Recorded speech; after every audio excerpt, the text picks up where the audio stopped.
Bonjour et bienvenue dans cette vidéo. Nous allons voir comment configurer votre autorépondeur et quelques fonctionnalités.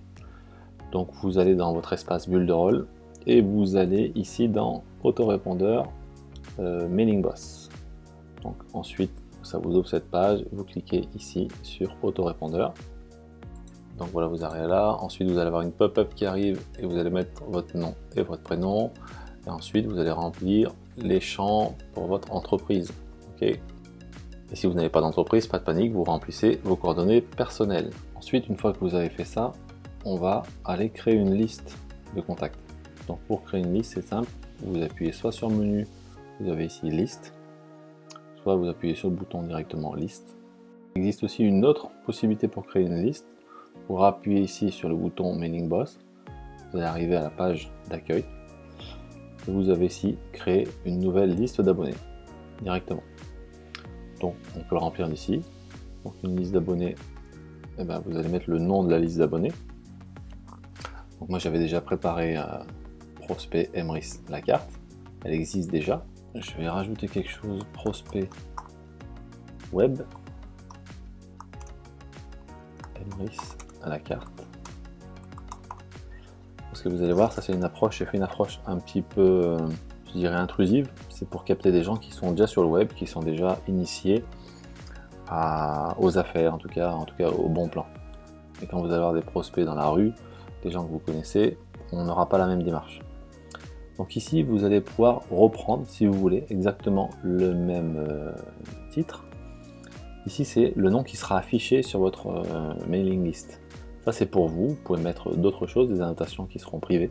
Par contre, ça sera écrit prospect web Emrys la carte. Et du coup, quand on voit prospect, c'est pas beau.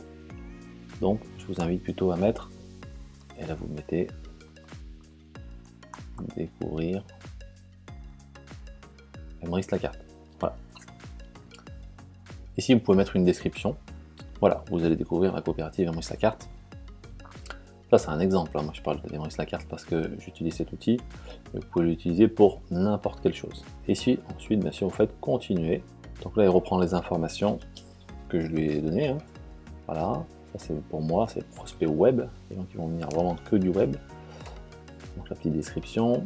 Alors, ça c'est double opt-in, simple opt-in. Ça c'est simplement pour savoir comment vont s'inscrire les gens.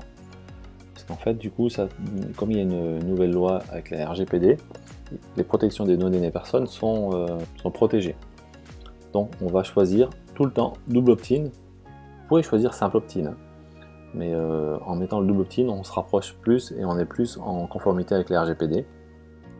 C'est-à-dire que les gens, quand ils vont s'inscrire, quand ils vont mettre leur nom et leur prénom dans un formulaire web, ils vont avoir une page qui vont leur demander d'aller cliquer sur un lien dans leur boîte mail pour valider leur inscription. Ça, c'est important de faire ça. Comme ça, au moins, ils ont eu une action manuelle et c'est eux qui se sont vraiment inscrits puis validés. Si vous mettez un simple opt-in, il y a des personnes qui peuvent vous dire mais vous m'avez inscrit sans mon autorisation, donc ça peut être gênant. Donc voilà, c'est pour être sûr. Voilà, vous mettez en double opt-in. Par contre, pour se désinscrire ou désengager, on ne va pas compliquer le processus. Si les personnes veulent partir, eh bien, ils cliquent une fois sur un lien de désinscription et ensuite ils sont sortis de votre liste. Parce qu'on pourrait leur poser la question, êtes-vous sûr de vouloir partir? J'ai un cadeau, nanani nanana. Bon, je pense que s'il a cliqué sur se désinscrire, c'est qu'ils veulent se désinscrire. Et si on clique sur prochain, donc au passage, vous voyez que là je suis sur Chrome, il y a des passages qui sont traduits, d'autres passages qui ne sont pas traduits. Donc si vous voulez avoir un petit bout de français, mettez-vous sur Chrome. De toute manière, le site Bulle de Rôle va être traduit en français un maximum. Mais de toute manière, moi je m'occupe de vous aider à bien comprendre ce logiciel, même s'il est en anglais. Vous n'avez plus qu'à choisir les mêmes cases que moi pour pouvoir mettre en place tout le processus pour bien utiliser les outils.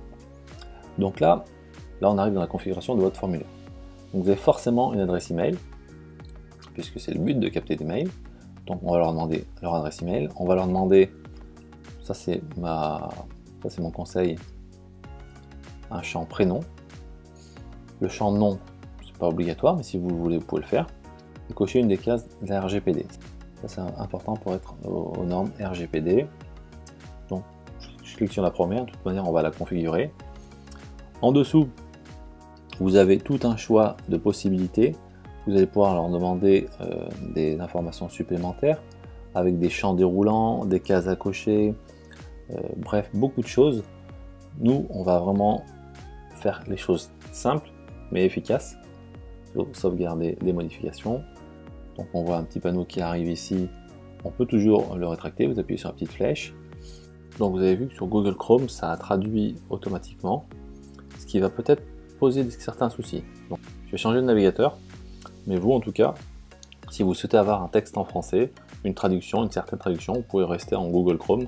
Par contre, faites attention, lorsque vous allez changer le contenu de mail, certaines fois ça peut poser des problèmes de traduction. Donc quand vous changez le contenu des mails, passez en anglais et faites-le tranquillement.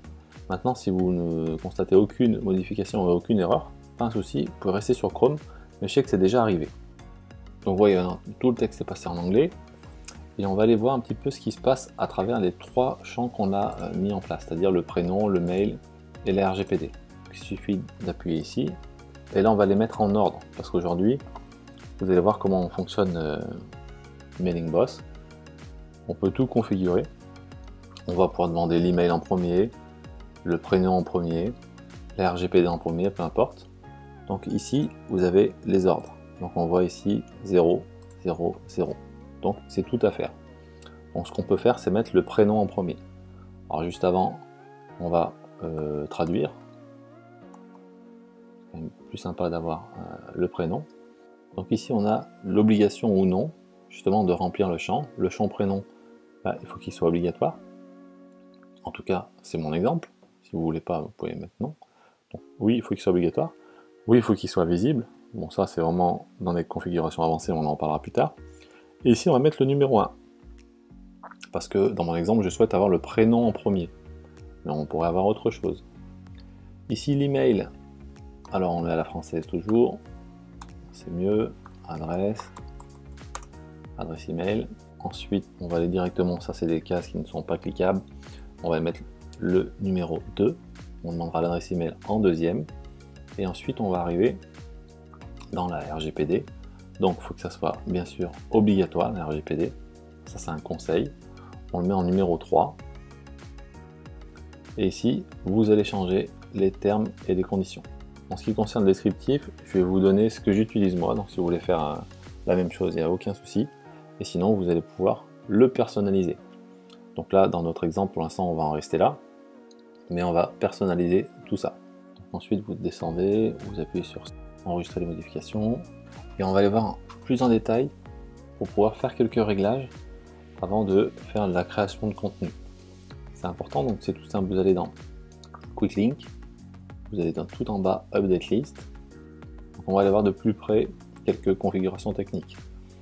Donc là on retrouve bien sûr notre nom du formulaire et en tout cas de la liste qu'on a créée. On appuie sur Avancer et on va retrouver tout un tas de paramètres. Donc c'est ce qu'on a rentré. On va rentrer en double opt-in avec une page de confirmation pour l'inscription, en tout cas en ce qui concerne le prospect. Ici pour la sortie, bah, c'est du simple opt-in, les gens sortent dès qu'ils cliquent sur le lien. Et ici on a un message de bienvenue, donc on peut l'utiliser ou pas. Vous allez avoir des emails qui sont automatisés ou des pages, ça on va le voir. De toute manière, j'ai préparé pour les gens de chez Emrys, j'ai préparé du contenu, donc on va faire du copier-coller. En bas, on va avoir des emails ou des pages si les gens ont un problème justement pour l'inscription ou alors que l'utilisateur existe déjà. Et ça, c'est intéressant, c'est vous allez pouvoir approuver ou non des inscriptions. Donc si vous avez quelques personnes par jour, c'est pas un souci. Mais grâce à ça, vous allez pouvoir vérifier qui s'inscrit au tunnel de vente et est-ce que vous acceptez que cette personne accède à ce tunnel. Tunnel d'information, peu importe. En tout cas, s'inscrire à cette liste de contacts. Ensuite, vous retrouvez votre nom et prénom que vous allez rentrer, l'adresse email avec laquelle vous allez envoyer du courrier et l'adresse où vous allez recevoir les réponses éventuelles de vos prospects et clients et partenaires. Voilà, ça c'est tout pour les options avancées. Vous pouvez les sauver ou passer à la notification. On passe à la notification de toute manière, on va tout sauver en même temps. Donc ça, les notifications, c'est très intéressant. Ça permet de recevoir un mail à chaque fois que quelqu'un s'inscrit. La même chose pour les gens qui vont se désinscrire. Donc ça c'est intéressant lorsqu'on démarre, si on a envie de savoir combien de personnes s'inscrivent par jour, pour suivre l'évolution, c'est très intéressant. Ensuite, on va cliquer ici sur les actions. Donc en descendant ici, on va mettre en place des règles. Donc une règle, c'est-à-dire que sur ce formulaire, sur cette liste de contacts, si quelqu'un s'inscrit sur cette liste de contacts, on va peut-être les désinscrire sur une liste de contacts bien spécifique. Imaginez, vous avez envie de vendre un produit, vous voulez vendre une tasse à café. Ces gens sont passés à l'action, puisqu'ils viennent de s'inscrire là sur la liste bienvenue qui vont recevoir leur tasse à café. Eh bien, on va les désinscrire de la liste qui est la liste des prospects pour vendre votre tasse, ce qui est logique. Parce que sinon, ça va être un petit peu pénible de recevoir des informations alors qu'on a déjà acheté la tasse à café. La même chose ici, pour les gens qui vont se désinscrire d'une liste en particulier, on peut les désinscrire d'une autre liste. Grâce à cette action, vous allez pouvoir désinscrire plusieurs listes si vous le souhaitez. Et ensuite, le dernier onglet ici, compagnie détail, c'est le détail de votre entreprise. Ce qui est intéressant, c'est que vous allez pouvoir avoir des compagnies différentes, des entreprises différentes. Donc, vous allez rentrer les informations de votre entreprise. Si vous n'avez pas d'entreprise, pas de panique, vous allez remplir justement des champs avec vos coordonnées personnelles. Ensuite, vous sauvez bien toutes vos modifications. Voilà, donc là, la première des choses, on va aller régler le fuseau horaire. Parce que là, on voit qu'on a bien la liste qu'on vient de créer. Et on va créer aussi le fuseau horaire. Donc on clique ici sur Hello et votre prénom et le nom, en tout cas ce que vous avez choisi. Parce que on va pouvoir donner notre fuseau horaire. On est sur Paris, je l'avais déjà fait. Mais allez voir Europe Paris, où de base vous n'aurez pas Europe Paris. Vous cliquez dessus et vous allez chercher Europe Paris. Et vous faites sauver les modifications. Et maintenant on va aller voir pour personnaliser ces messages, parce qu'aujourd'hui tout est en anglais. Et vous avez juste à faire du copier-coller pour ceux qui sont chez Emrys, mais si vous avez du contenu et si vous en servez pour autre chose, et bien ça sera à vous de créer justement ce contenu.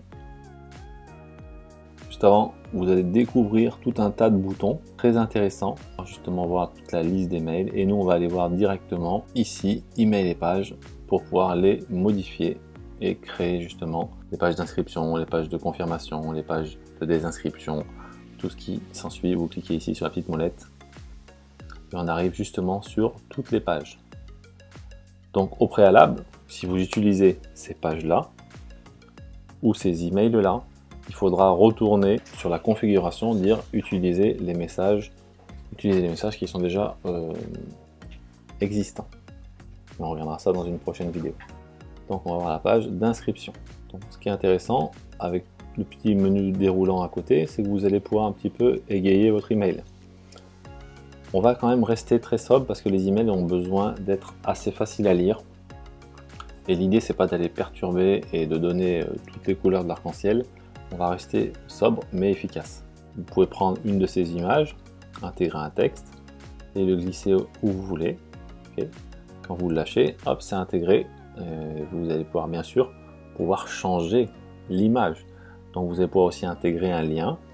Donc un lien, ça peut être intéressant parce qu'en cliquant sur l'image, les gens vont peut-être partir sur une source, quelque chose à télécharger. Donc vous voyez, attention, c'est un petit peu en décalé, on peut se faire avoir. Donc la source, ça c'est l'image. Si vous avez un moyen d'héberger des images, eh bien vous pouvez les mettre l'image ici. Et sinon, vous avez le lien qui va rediriger, pourquoi pas, si c'est une vidéo, vous avez l'image de la vidéo, vous ne pourrez pas inclure tout de suite la vidéo dedans, mais vous allez mettre le lien YouTube par exemple. Donc voilà, encore une fois, les gens qui font Emrys, je vais vous donner du contenu, vous n'aurez plus qu'à faire du copier-coller, et dans certains cas, vous aurez même le tunnel de vente par exemple qui va arriver directement dans Build a Role. Si vous voulez changer la photo, vous avez un petit bouton ici, ça va ouvrir directement dans votre ordinateur, et vous allez pouvoir choisir la photo en question. Voilà, c'était une première vidéo pour vous expliquer grosso modo comment fonctionne votre autorépondeur, surtout en tout cas pour les paramétrages. Et ensuite, on va se retrouver dans une prochaine vidéo pour entrer dans le vif du sujet.